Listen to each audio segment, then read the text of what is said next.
حضرت داؤد کو نہیں دیکھ لیتا،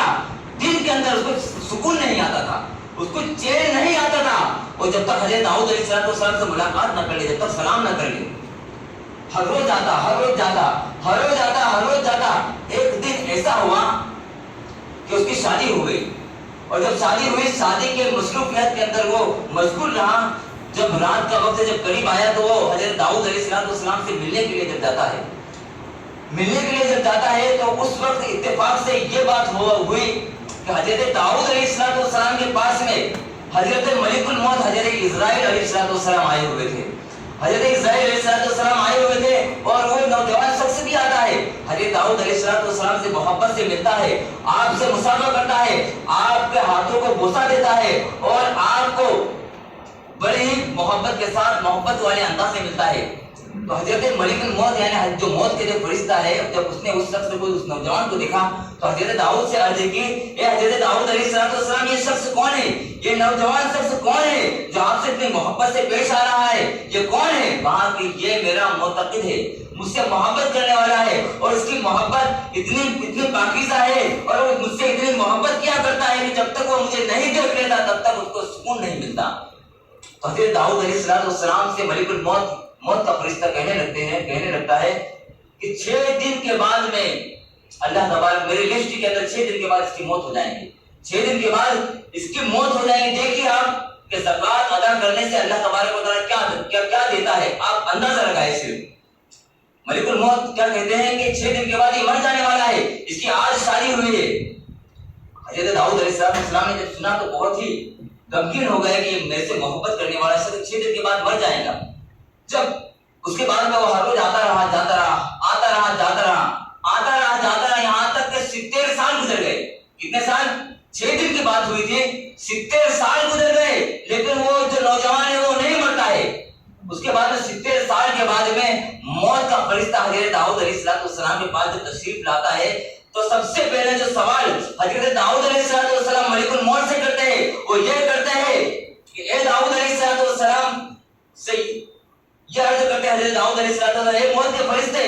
تو نے تو کہا تھا کہ 6 دن کے بعد میں اس شخص کی موت ہو جائے گی، آج 70 سال ہو گئے ہیں، ابھی تک وہ نوجوان زندہ ہے، آخر کیا وجہ ہے؟ کیا تم نے مجھ سے جھوٹ کہا تھا؟ کہا کہ نہیں، میں نے تم سے جھوٹ نہیں کہا تھا، بلکہ پروردگار عالم نے میں اس کے مقدر میں یہ لکھا تھا کہ 6 دن کے بعد میں اس کی روح قبض کر لوں، کیونکہ ملک الموت جو ہے نا ہر انسان کے چہرے کو دن کے اندر 360 مرتبہ دیکھتے ہیں۔ کتنی مرتبہ؟ 360 مرتبہ دیکھتے ہیں، اور جس کا وقت ختم ہو جاتا ہے اس کی روح قبض کر لیتے ہیں۔ جب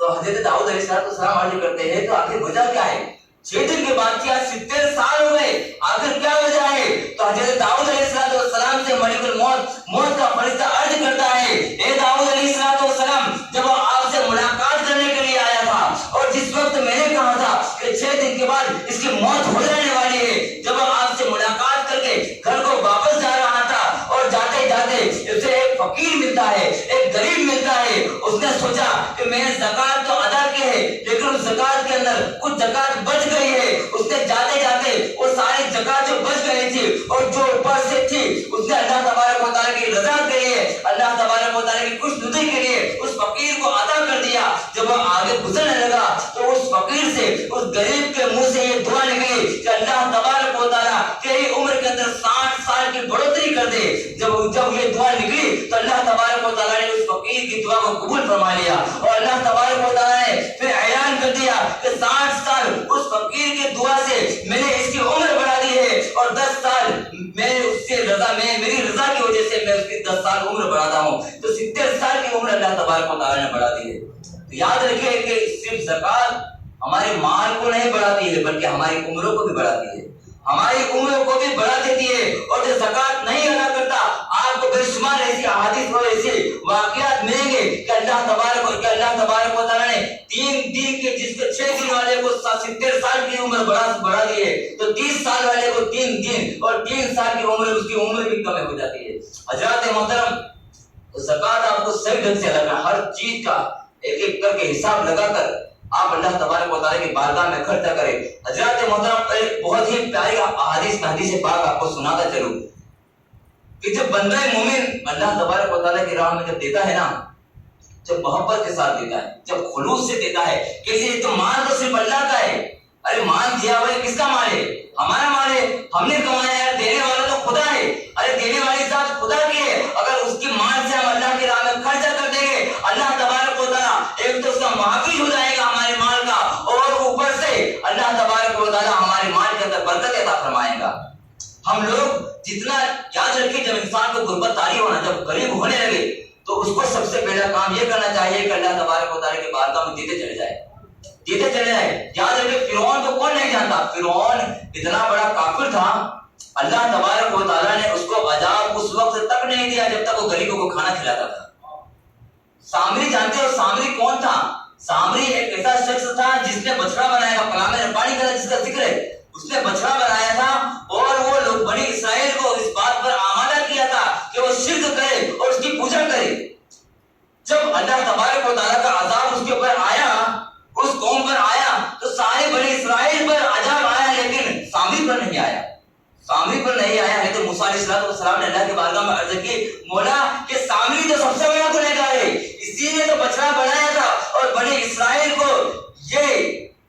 جو شرک کرتے ہیں بنی اسرائیل اسی کی وجہ سے تو کرتے ہیں، اسی نے تو بچڑا بنایا تھا، آخر سے عذاب کیوں نہیں آیا؟ تو اللہ تبارک و تعالیٰ عرض فرماتا ہے کہ میں نے اس کے عذاب کو مؤخر کر دیا ہے، یعنی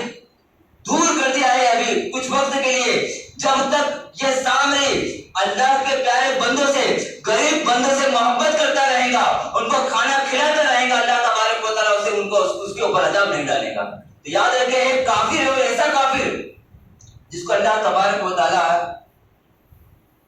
جو شرک کرانے پر آمادہ ہوا تھا، جس نے شرک کرایا تھا بچڑا بنا کر، اللہ تبارک و تعالیٰ اس کے اوپر عذاب نہیں دیا۔ تو ہم لوگ تو مسلمان ہیں، اگر ہم صحیح ڈھنگ سے اللہ تبارک و تعالیٰ کی اور مخلوق خدا بندی کو کھانا کھلائیں گے اور زکات کو صحیح ڈھنگ سے ادا کریں گے تو اللہ تبارک و تعالیٰ ہمیں عذاب کیسے دے سکتا ہے؟ ایک حدیث کہہ کر میں گزر جاتا ہوں، اور جتنی پیاری حدیث آپ سن لیں، ہمارا دل ہے وہ باغ باغ ہو جائے گا۔ اللہ کے پیارے حبیب صلی اللہ علیہ وسلم نے ارشاد فرمایا، پیارے آقا علیہ السلام کیا ارشاد فرماتے ہیں کہ جب بندہ مومن خلوص دل سے خالص اللہ کے لیے وہ یہ سوچے کہ یہ مال تو اللہ کا ہے، اگر میں نے دے دیا تو کیا دیا، یہ مال تو خالص اللہ تبارک و تعالیٰ کی رضا کے لیے، یعنی اس کے اوپر یہ چیز آنی نہیں چاہیے کہ کیا مال میں سے میرے مال میں کمی ہو جائے گی، یا ایسا ہو جائے گا یا ویسا ہو جائے گا، اگر یہ تو اس کا خلوص دل نہیں ہے۔ خلوص دل سے اگر کوئی شخص اللہ کی راہ میں خرچہ کرتا ہے تو اللہ کے پیارے حبیب صلی اللہ علیہ وسلم کی حدیث مبارکہ سن لیجیے کہ جب بندہ مومن اللہ کی بارگاہ میں خرچہ کرتا ہے تو اللہ تبارک و تعالیٰ اللہ کے پیارے حبیب ارشاد فرماتے ہیں کہ اگر ہمارا نام دان کے اندر یعنی دان دینے کے اندر اگر اخبار میں آ جائے نا، پیپر کے اندر، تو ہم لوگ بہت خوش ہو جاتے ہیں، کیا پیپر میں میرا نام آیا، وہ بہت دان دینے لگتے ہیں۔ لیکن یاد رکھیں جب بندہ مومن خلوص دل سے اللہ تبارک و تعالیٰ کی بارگاہ میں عرض دیتا ہے اور زکات کو صحیح ڈھنگ سے نکالتا ہے تو اللہ تبارک و تعالیٰ کے پیارے حبیب صلی اللہ علیہ وسلم نے ارشاد فرمایا کہ اللہ تبارک و تعالیٰ اس کا نام پہلے آسمان میں کریم لکھ دیتا ہے، کیا لکھتا ہے؟ کریم نام لکھتا ہے، دوسرے آسمان میں اس کا نام جواد لکھ دیتا ہے، تیسرے آسمان پر اس کا نام سخی لکھ دیتا ہے، چوتھے آسمان پہ اس کا نام مطیع لکھ دیتا ہے، پانچویں آسمان پر اس کا نام مقبول لکھ دیتا ہے، یعنی اس کے ہر اعمال مقبول ہے، اور چوتھے اور چھٹے آسمان پر اس کا نام مغفور لکھ دیتا ہے، یعنی ایسا شخص کہ جس کے سارے گناہ معاف کر دیے گئے، اور ساتویں آسمان پر اللہ تبارک و تعالیٰ اس کا نام لکھ دیتا ہے یہ آزاد ہے، یعنی ہر گناہوں سے آزاد ہے، اللہ تبارک و تعالیٰ نے اسے ہر جہنم سے آزاد فرما دیا ہے۔ اور اس کے بعد میں جب ساتوں آسمان پر نام لکھ دیے جاتے ہیں فرشتوں کے سامنے، اللہ تبارک و تعالیٰ عرش اعظم پر اس کا نام کچھ ایسا ویسا نہیں بلکہ حبیب اللہ لکھ دیتا ہے، یعنی اللہ کا حبیب لکھ دیتا ہے۔ اگر ہم زکات کو صحیح ڈھنگ سے ادا کریں گے تو اللہ کے محبوب بن جائیں گے، اس سے بڑھ کر ہمیں اور کیا چاہیے؟ تو ہمیں اللہ کی بارگاہ میں دعا ہے کہ اللہ تبارک و تعالیٰ ہمیں راہ خدا میں صحیح ڈھنگ سے ادا کرنے کی توفیق اور رفیق عطا فرمائے۔ اگر ہماری زکات کچھ نکلتی ہے تو بڑھ کر دے، اور یہ یقین رکھے کہ اللہ تبارک و تعالیٰ دینے والا ہے، واللہ خیر الرازقین، اللہ تبارک و تعالیٰ بہترین رزق دینے والا ہے۔ اور یاد رکھے اگر تم حساب کر لیجئے اور خلوص ڈھنگ سے دے دیجئے، یہ اللہ اور اللہ کے پیارے حبیب صلی اللہ علیہ وسلم کی گارنٹی ہے کہ اگر تم خرچہ کر لو آئندہ سال تمہارے رزق میں برکت نہیں ہو گئی تو پھر دیکھ لینا۔ آج تم حساب کر لو کہ میرے پاس میں اتنا پیسہ ہے اور پھر راہ خدا میں خرچ کرتے چلے جاؤ، کرتے چلے جاؤ، اللہ تبارک و تعالیٰ تمہارے مال کے اندر برکت عطا فرما دے گا۔ تو اللہ کی بارگاہ میں دعا ہے کہ اللہ تبارک و تعالیٰ ہم سب کو صحیح ڈھنگ سے زکات ادا کرنے کی توفیق عطا فرمائے۔ حضرات محترم،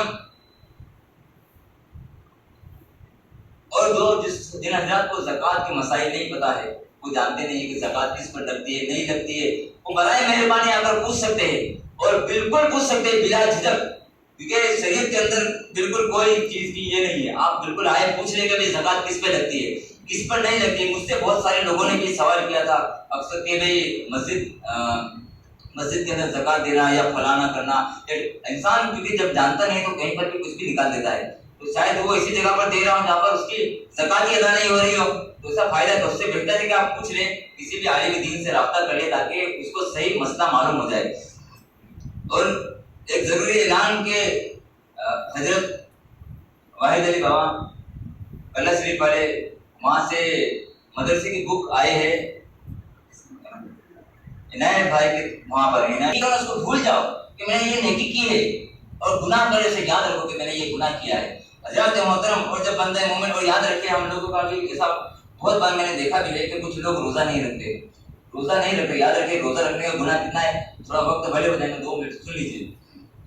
روزہ نہیں رکھنے کا انجام جانتے ہیں، روزہ نہیں رکھنے کا اس کا انجام تو دور ہے۔ میں ایک اللہ کے پیارے حبیب صلی اللہ تعالیٰ علیہ وسلم کی حدیث سنا دیتا ہوں کہ آقا علیہ السلام ارشاد فرماتے ہیں کہ میں سویا ہوا تھا کہ اچانک میں خواب میں کیا دیکھا کہ کچھ لوگ میرے پاس میں تشریف لائے، اور تشریف لانے کے بعد میں مجھے اٹھایا اور جگانے کے بعد میں پہاڑیوں کی طرف لے گئے۔ جب میں پہاڑیوں کی طرف گیا اور پہاڑی پر چڑھا، جب پہاڑیوں کے درمیان پہنچا تو مجھے ایک دم بھیانک آوازیں آنے لگی۔ میں نے ان سے پوچھا کہ یہ آوازیں کس کی ہے، تو انہوں نے بتایا کہ یہ آوازیں جہنمیوں کی آوازیں آ رہی ہے۔ ارشاد فرمایا وہ کون ہے؟ جب جا کر دیکھا آقا علیہ السلام نے جب دیکھا تو کیا دیکھا کہ کچھ لوگ ہیں جن کے ٹکنوں کے اندر گرم سریا ڈال کر الٹے لٹکے ہوئے ہیں، اور ان کے جبڑے ہیں جو پھاڑ دیے گئے، جبڑے کو پھاڑ دیا گیا ہے، اور ان کے جبڑوں سے خون بہ رہا ہے، اور نیچے جہنم کی آگ سلگ رہی ہے، اور وہ چیخے مار کر عرض کر رہے ہیں مولا ہمیں معاف عطا فرما، لیکن اللہ تبارک و تعالیٰ انہیں سزا میں مبتلا فرما رہا ہے۔ تو پوچھا گیا کہ یہ عذاب کس لیے ہو رہا ہے؟ فرمایا گیا کہ یہ وہ لوگ ہیں جو روزہ رکھتے تھے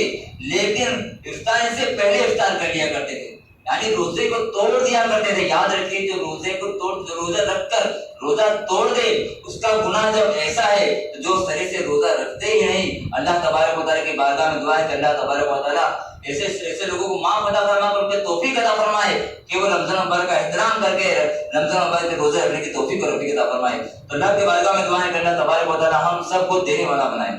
اللہ تبارک و تعالیٰ کی بارگاہ میں دعا ہے کہ اللہ تبارک و تعالیٰ ہمیں ایسا مال عطا فرمائے کہ ہم مخلوق خدا پر خرچ کرتے چلے جائے، اور اللہ تبارک و تعالیٰ ہمیں رزق عطا فرماتے جائے۔ اللہ کی بارگاہ میں دعا ہے مولا کائنات میرے کہنے میں اور آپ کے سننے میں اگر کسی قسم کی لفظی اور خطا ہو گئی مولا تو اپنے فضل و کرم سے معاف عطا فرمائے۔ وما علینا الا البلاغ۔ السلام علیکم ورحمۃ اللہ وبرکاتہ۔